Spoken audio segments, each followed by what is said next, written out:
said was when the conversation at that conference transitioned into a conversation around formative assessment, he quickly realized several things. First of all, he said he realized that the teachers of most of the other industrialized nations of the world, studied formative assessment a lot more in their pre-service training. As a result, they were familiar with and well-equipped with far more formative assessment strategies than the typical U.S. teacher. So we didn't have history with it. We didn't have the strategies. And he said, and then there was another element that he had to acknowledge. There is something about us as U.S. educators that is not quite as comfortable spending time in the formative assessment sandbox as some of our international peers.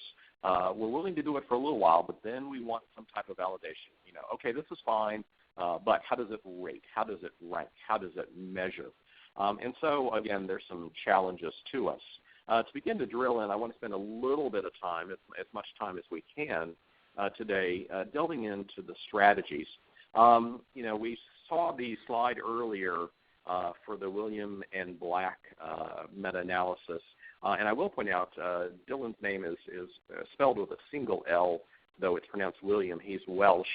And if it had double L's, it would sound totally different. So that is the correct spelling.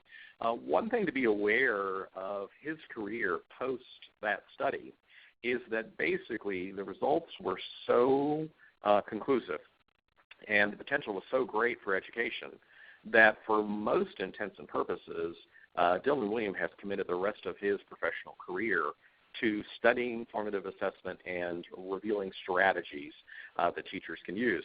In doing that, in most of his works, he outlines them using the organizer that you see on the screen that basically says all of the strategies that he's trying to help us master fall into one of these 5 categories.